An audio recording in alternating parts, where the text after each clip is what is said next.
Hey everybody, Ryan here at eTrailer. Today on our 2011 Chevrolet Equinox, we're going to be taking a look at and showing you how to install the etrailer.com Class 3 trailer hitch receiver. One of the things I really like about this hitch is how it's going to look. Being an SUV owner myself, you really don't want that hitch to stick out like a sore thumb on the back of your Equinox.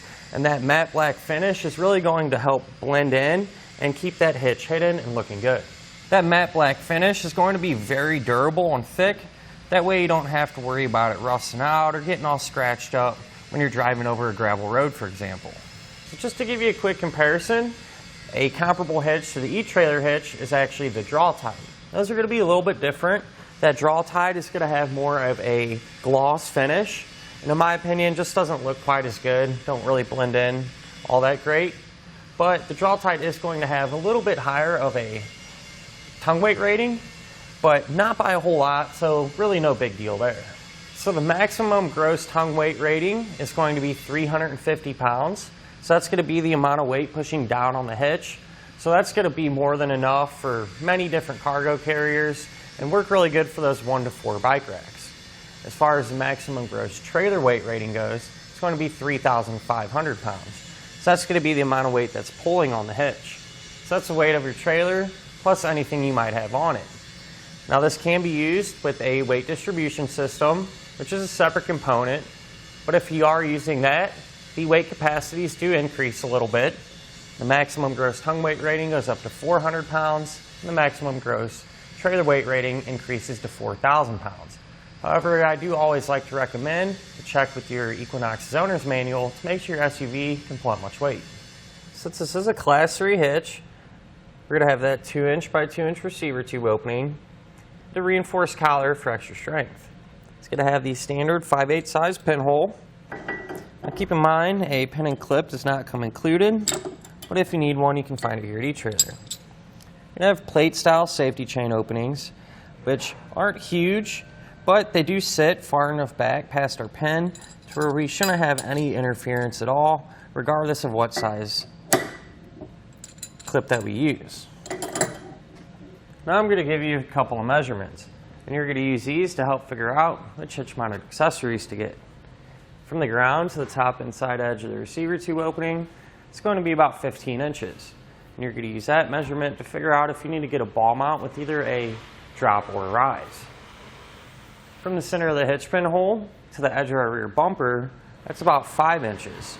And you're going to use that to help figure out if any folding accessories that you might have can be stored in the upright position without contacting the bumper. As far as the installation goes, it is relatively easy. Where you can kind of run into a few bumps in the road is if the bottom of your Equinox is a little bit rusty, because then it can be somewhat challenging to get the hardware that holds the hitch in place actually threaded in. But as we're putting the hitch on together, I'll tell you a few tricks and tips you can do to make your life a little bit easier. Speaking of which, let's go ahead and put it on together now.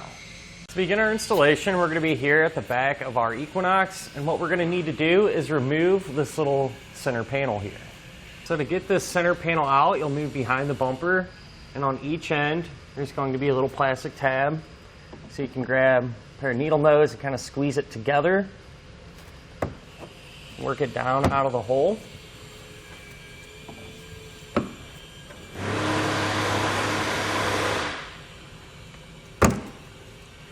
There's also going to be a handful of clips, and with these what you can do is kind of pull downward on it. Just kind of work those out. Sometimes you can take a flathead screwdriver and kind of pry up in there and try to work them out. Sometimes these can be a little tight.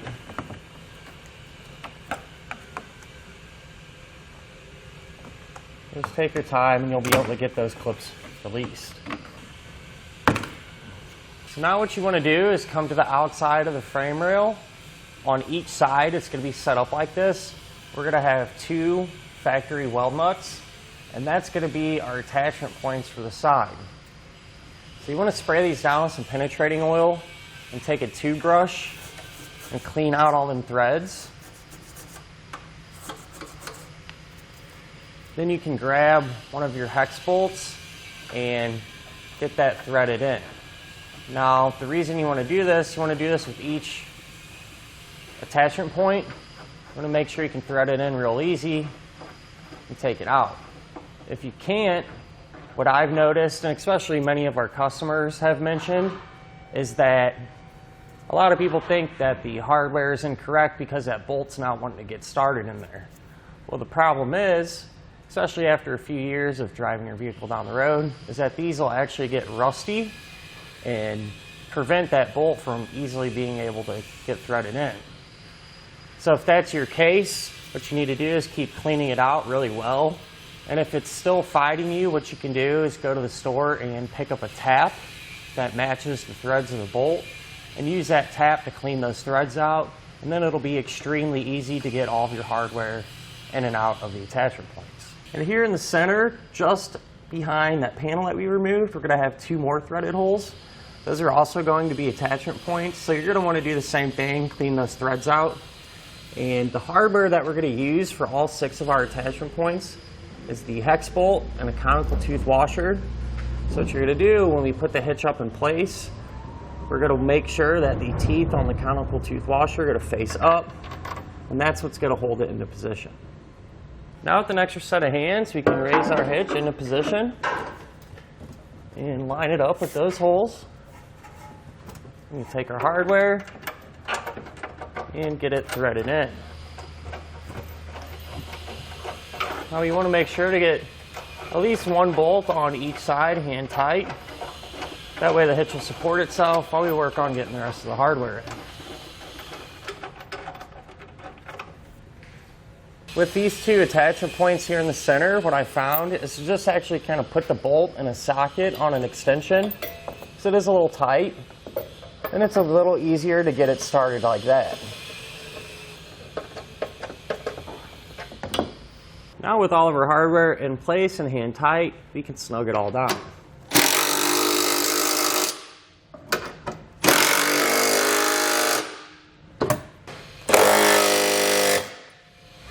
At this point, we can grab a torque wrench and tighten all the hardware down to the amount specified in the instructions.